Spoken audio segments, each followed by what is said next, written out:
Saya ucapkan tahniah pada Perdana Yang Berhormat Perdana Menteri yang membentangkan bajet sebagai sifatnya ketua kerajaan, dan seperti mana semua bajet ada kelemahan dan kekuatan setiap bajet tadi, dan adalah tugas kita di pihak pembangkang untuk menunjukkan di mana bajet itu boleh diperbaiki.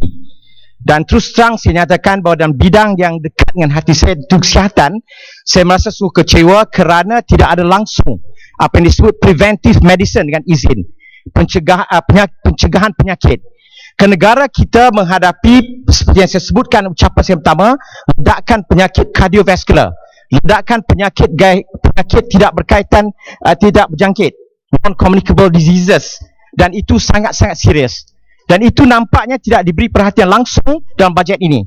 Walaupun diperuntukkan 22.1 bilion ringgit untuk Kementerian Kesihatan, tapi itulah belanja mengurus biasa. Tidak ada perancangan khusus untuk menangani masalah ledakan penyakit tidak berjangkit ini yang sangat serius. WHO, Pertubuhan Kesihatan Sedunia, meramalkan bahawa pada tahun 2025 kita akan mempunyai 807,000 orang pesakit diabetes. Tapi di hari ini kita sudah punya lebih 3.6 juta orang pesakit diabetes. Jadi kita telah jauh lebih maju. Diramalkan lagi 32 tahun baru kita sampai. Baru kita mempunyai 807,000 orang. Sekarang sudah 3.6 juta orang. Apakah ini bukan satu lampu merah, satu amaran yang cukup besar? Kerana kalau pesakit diabetes yang 36 juta orang ini akan mempunyai masalah-masalah, tidak dapat bekerja, rosak buah pinggang, stroke, sakit jantung, gangren di potong kaki dan lain lagi. Buta dan berbagai komplikasi lagi. Ini akan berlaku dan akan menyebabkan negara kerugian berbilion-bilion ringgit. Dan kalau kita tengok obesiti, kita yang tertinggi di rantau ini. Semua ini berlaku dan berlaku setiap hari. Dan setiap hari beribu orang terkena sakit jantung, stroke, rosak buah pinggang, mati dan cedera. Ini berlaku. Tapi malangnya, satu kealpaan, oversight telah berlaku dalam bajet ini. Tidak ada peruntukan khusus. Tidak ada siapa pun menekan the panic button dengan izin supaya negara kita dapat membetulkan keadaannya.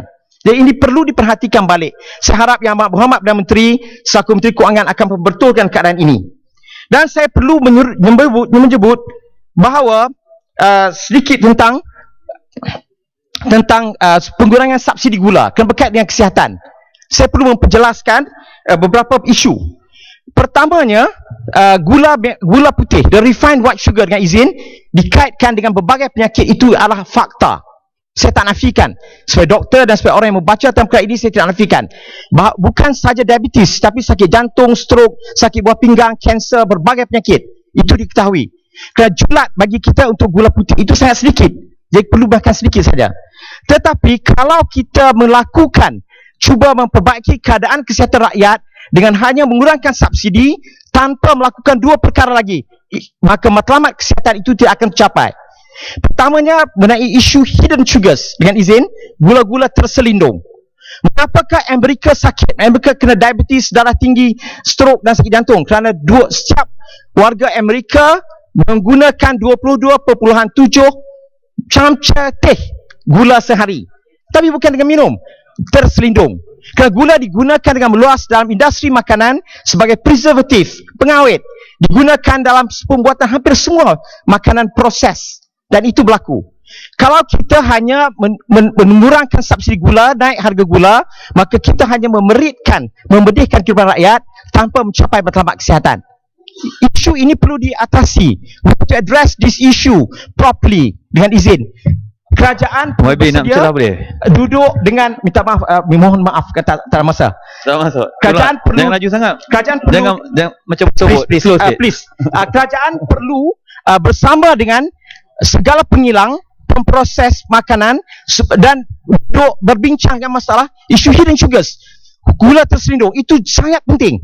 Dan itulah yang menyumbang kepada diabetes, kepada stroke, kepada sakit jantung dan kanser dan lagi. Bukan gula yang kita minum. Tidak banyak mana yang kita minum. Itu isu pertama.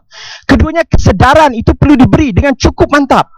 Yang dilakukan oleh RTM, TV3 semua sekarang tak cukup. Kesedaran itu perlu sampai kepada setiap rakyat Malaysia. Kempen yang agresif perlu dilakukan. Ini yang kita sebut dalam bajet Pakatan Rakyat. Setiap rakyat Malaysia perlu difahamkan bahaya gula. Barulah langkah itu, gula naik tadi memberikan impak yang baik. Kalau tidak, seperti rokok naik harga tu orang masih isap seperti biasa. Jadi itu perlu dilakukan.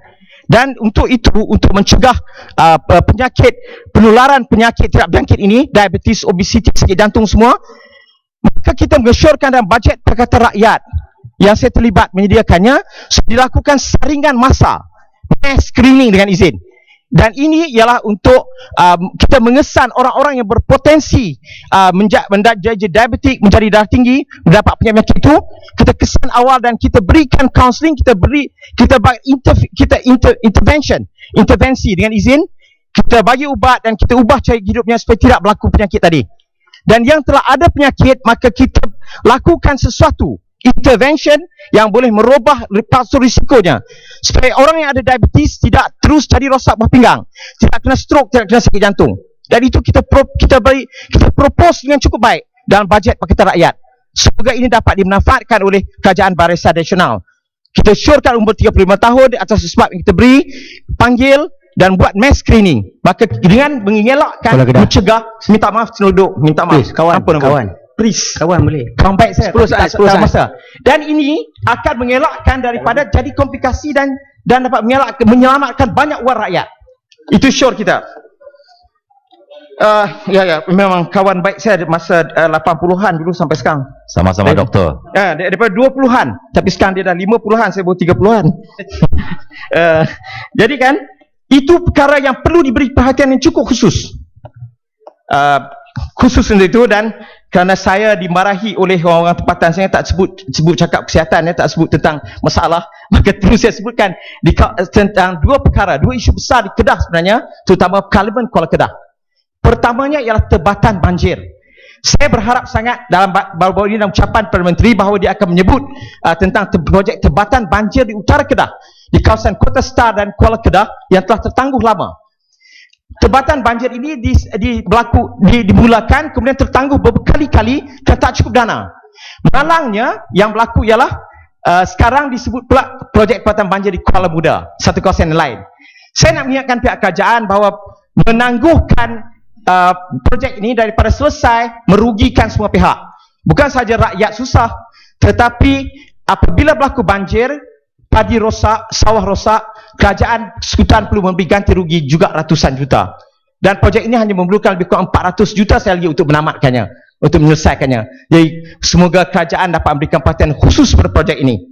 Dan seterusnya adalah masalah kedua yang perlu juga saya sebut adalah masalah harga padi. Harga padi di Kedah, harga padinya lebih rendah, RM1,050 per metric ton berbanding dengan Selangor RM1,350. Saya telah membuat research dan bertanyakan masalah ini kepada berbagai pihak, berbagai respons saya dapat, dan kesimpulannya mutu padi di Kedah rendah. Tapi saya nak mensyorkan kerajaan supaya masalah mutu padi ini diberikan perhatian khusus. Dan saya rasa itu berkait dengan peranan Bernas misalnya. Keberadaan Bernas itu sendiri, adakah ia menguntungkan petani? Adakah petani terperangkap dalam kitaran complacency dengan izin? Dia rasa puas hati kerana ada Bernas, ada subsidi, dan Bernas sendiri nampaknya tidak menekankan masalah mutu. Jadi itu perlu diberi perhatian khusus. Dan kalau ada perlu dibuat langkah-langkah drastik, maka saya rasa itu perlu kita lakukan. Kalau tidak, ia akan merugikan banyak pihak, sangat merugikan rakyat, kerana sebahagian besar daripada masyarakat luar bandar masih menanam padi dan tak dapat elak dari itu. Dan seterusnya, last sekali, saya juga perlu mengambilkan beberapa patah perkataan tentang GST, kerana saya rasa ini banyak diperdebatkan. Saya telah pergi dengan detailnya. Secara prinsipnya saya menegaskan bahawa kita tidak menolak bahawa GST adalah satu sistem percukaian yang lebih efisien, lebih efektif, lebih berkesan, lebih transparent. Itu kita tak tolak. Cuma kita berasakan kita tidak ada the moral right dengan izin untuk melaksanakannya ketika berlaku begitu banyak kebocoran dan rasuah. Kerana inilah punca negara berdarah, hemorrhaging a lot of fund dengan izin. Maka kalau itu tak kita tutup dulu, kita menyusahkan orang miskin, itu satu perkara yang tidak baik. Dan kalau kita menyebut pengurangan cukai dan lain-lain lagi, saya ingat tahun 2010 saya di Hat Nyai berjumpa dengan profesional di sana yang setara dengan saya. Saya seorang ahli perniagaan dan general medical practitioner, pengamal perubatan. Saya jumpa kawan-kawan saya di Hat Yai, Thailand, cukai pendapatannya hanya 6% tahun. 6%. Kita cukai saya pada tahun 2010 26% tahun, 25-26%. Jadi kalau GST cuma mengurangkan cukai pendapatan 1 hingga 3 poin, maka saya rasa itu tidak berapa berbaloi. Kita melakukan banyak kesusahan. Tidak, saya juga setuju bahawa there is no right time to impose GST, dan ini benda yang baik, tapi kita selesaikan. Kita kena, as a nation, kita kena selesaikan masalah ini. Kita selesaikan masalah pembaziran yang banyak, dia banyak keterisan. Setelah selesai masalah itu, kalau kita memerlukan, maka kita gunakan GST sebagai satu sistem pencukaian yang lebih baik. On record, kita tidak mengatakan bahawa GST ini sampai bila pun tak dilaksanakan, tidak. No such thing. Kita bersetuju bahawa ia satu cara yang lebih baik. Jadi Tuan Yang Di-Pertua, supaya janji saya akan tepat pada waktu. Percumanya saya nak mengingatkan balik bahawa yang sangat diperlukan sekarang ialah kita perlu rasa sense of urgency. Rasa bahawa kita punya ledakan penyakit kardiovaskular, penyakit gaya hidup yang sangat berat, yang sangat serius. Perhatian khusus kena diberi. Segala resources, wang, ringgit, tenaga kita perlu digunakan untuk menangani masalah itu. Kalau tidak, ramai dari kita akan mengalami banyak masalah, kematian, kerosakan buah pinggang, stroke dan lain lagi. Akan banyak lagi pilihan kecil dan berbilion-bilion ringgit wang akan hilang. Dalam perubatan, prevention is everything. Pencegahan ialah segala-galanya. Kalau kita lakukan pencegahan, kita dapat menyelamatkan masa, tenaga, wang, ringgit, kesedihan, keperitan dan berbilion-bilion ringgit tadi untuk boleh kita gunakan untuk kebaikan anak cucu kita nanti. Terima kasih kerana memberikan peluang. Terima kasih. Assalamualaikum. Yang Berhormat Sabak Bernam.